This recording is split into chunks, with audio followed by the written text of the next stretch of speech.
walking with it.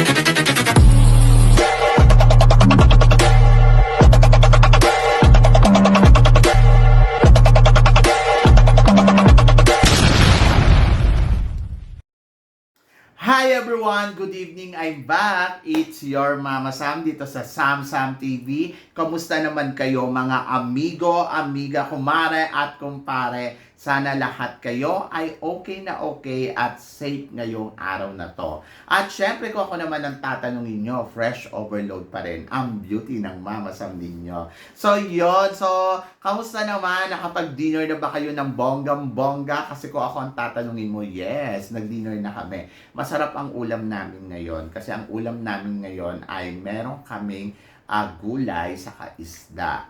Ang gulay namin ay yung paborito kong kalabasa na ginisa nino sa itlog na talaga namang masasabi ko, isa na siya sa mga favorite na food ko. Ewan ko ba, gusto ko ng kalabasa. Masarap ang kalabasa kasi.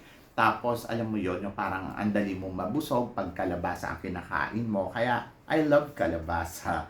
Tapos, gusto ko din yung partner na ulam niya, yung isda. Ayun, yung piniritong isda na talaga naman, oh my God, ang crispy niya. So, ang sarap ng pagkain, di ba? So, thanks God. So, ako kasi talaga, sa lahat ng mga nakakain ko dyan sa table namin ay malaking pagpapasalamat ko talaga sa Panginoon. Tapos ang fruits namin today, syempre meron kaming orange at meron kaming strawberry. Yung strawberry na ang lalaki, yung alam mo yun, pag kinagat mo siya, Diyos ko, namnam na namnam mo talaga yung lasa. Ganon! Ang bongga, no? Yung strawberry, bigay yun ng co-teacher ko sa akin.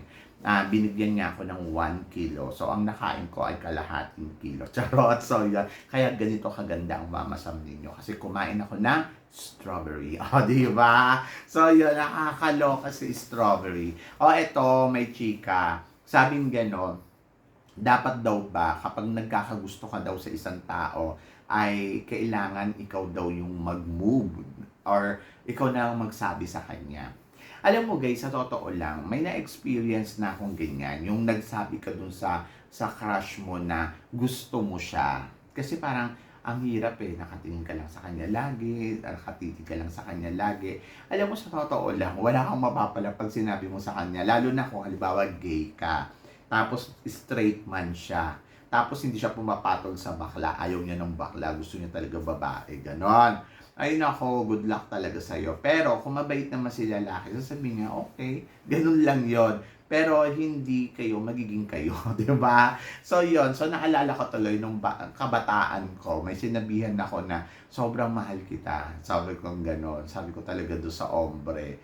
Tapos sabi ko, ewan ko, basta nirelease ko lang yung gusto kong sabihin sa kanya. Yun nandirito sa puso ko kasi sobrang bigat. Yung laging ang bigat-bigat ng dala. Tapos yung nalaman niya na wala na, ako na rin naman ng lumayo kasi parang tanga ako doon sa sinabi ko na nagmukha kang eng-eng. Pero guys, alam nyo guys, sa totoo lang, walang masama. Walang masamang isabihin mo sa kanya yung totoong nararamdaman mo. Lalo na kung hindi naman mapagsamantala yung tao. So, okay yon. Okay na i-release mo sa kanya. Sabihin mo sa kanya, mali mo, gusto ka rin niya. O, diba? So, yon. Kasi ako, parang feeling ko naman, okay lang naman na sinabi ko. Ako naman kasi sa buong buhay ko, parang 2 tao lang ang ginusto kong straight. Oo, ganon. The rest, wala. Oo. Kasi parang feeling ko, yung mga straight kasi hindi naman sila magmamahal talaga ng bakla. Yung ganon. Parang hindi ka nila shoshotain kasi straight nga sila. Siyempre, gusto nila babae. So, wala silang panahon sa bakla. Yung ganon. Parang feeling ko, hindi ka nila mamahalin, hindi ka nila jojowain. Ganon. But, well, dapat alam mo kung saan category ka at yun yung hanapin mo para hindi ka nasasaktan, hindi ka nagagamit, hindi ka napaglalaruan. Kasi sa ibang straight talaga, Diyos ko, nakakaloka. Baka magmahal ka ng todo-todo tapos maubos talaga yung mga kinikita mo sa kakasustento, sa kakabigay. Oh my God, maawa ka sa sarili mo kahit konti. Kaya nga ko sinasabi ngayon, love yourself. Kasi ikaw lang naman talaga magmamahal sa sarili mo. So, yan. So, eto na, si Gloria Diaz. Oh my God, chumika tayo ng bonggang-bongga. Kasi di ba si Gloria Diaz, in-interview nga ni Boy Abunda. Tapos, tinanong ni Boy Abunda si Gloria Diaz regarding dito sa nangyayari sa Miss Universe. Sabi ni Gloria Diaz, nawiwindang daw siya. Tapos, very open naman daw siya na para sa iba pero hindi open sa kanya. So, ayaw niya yung nangyayari sa Miss Universe kasi parang sinabi niya na bakit may transgender, bakit may bakla, may tomboy, may ano daw, tawag dito, lahat na daw halo-halo, may Mrs. Miss Universe siya. So, para lang daw siya sa Miss. So, yun daw yung pagkakakilala niya sa Miss Universe. Maaari nga daw na iba na ang panahon ngayon, but naniniwala pa rin siya na ang Miss Universe ay para sa Miss. Ganon. So, talagang hindi pa rin talaga nababasag ni Gloria Diaz yung paniniwala niya ganon. Kasi, natanong na siya dito noon. Tapos, may sagot na rin siya. Tapos ngayon, tinanong uli siya. So, syempre, ang sagot niya pa rin, ganun pa din. Ayaw niya ng trans woman, ayaw niya ng Mrs., ayaw niya ng divorced woman, ayaw niya ng plus size, ayaw niya lahat ng meron dito sa Miss Universe. And then, kahit yung age limits, sinabi niya, parang dapat iba na yung ginagawa mo sa mga ganitong edad mo. Alam niyo, sa totoo lang, kung akong tatanungin mo, agree ako doon sa sinabi ni Gloria Diaz. Kahit di naman ako na parang, kasi sinasabi nila diversity nga daw, pero kasi, hindi naman kailangan isali to sa mga ganitong programa. Kumbaga parang sana mag-stick lang sila doon sa kung ano ang meron sa Miss Universe. Bakit naman ang Miss Grand? Hindi naman nila kailangan ng diversity. Pero nandoon naman na pinapanood naman sila. Bakit naman ang Miss International? Bakit naman ang Miss World? O ang Miss World nga wala swimsuit competition pero pinapanood pa rin siya.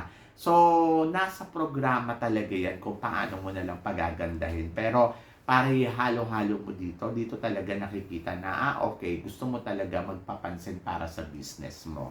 At ayun yung ayaw ni Gloria Diaz kasi sabi niya prestigious nga daw ang Miss Universe. At naniniwala naman ako kay Madam Gloria kasi totoo naman, nakilala naman natin ang Miss Universe ay Miss Universe. And then, ayun, mataray lang si Gloria Diaz kasi talagang sabi niya nga na hindi niya naiintindihan kung bakit nandito tong mga to at ano ang ginagawa nila. Tama din yung sinabi niya na parang carnival ang Miss Universe ngayon kasi sa sobrang dami na mga pinagpapasok nila. So, I completely understand talaga kung ano ang nangyayari ngayon sa Miss Universe na parang medyo talaga kung iisipin mo, parang ang gulo-gulo na ng Miss Universe no, hindi na siya katulad nung dati na simple lang, tapos empowered, tapos ang bongga. Ngayon, wala talagang the same. Yung, kumbaga, parang nakakaloka kung iisipin mo. But, ando doon pa rin tayo na gusto pa rin syempre natin mangyari na maging maayos yung takbo ng Miss Universe at maging maganda yung takbo ng Miss Universe, di ba? Na katulad pa rin talaga ng dating pinapanood natin na very empowered at saka nakikita yung galing talaga ng babae. Alam mo, sa totoo lang, humanga ako sa era ng Miss Universe, yung sa IMG era Kasi doon napaganda talaga nila yung Miss Universe. Sa totoo lang, kung iisipin mo,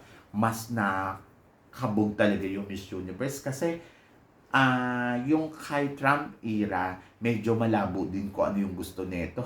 Yung kumbaga parang ang gusto lang neto, puro Latina, gusto niya babae, gusto niya talagang barbihan yung mga itsura. Na doon din naman natin nakilala ang isang Miss Universe. Sa totoo lang, namulat tayo na, ay naku, kapag Miss Universe ka, kailangan maganda ka. Sa Trump era, ang paborito niya doon, India. So, yon.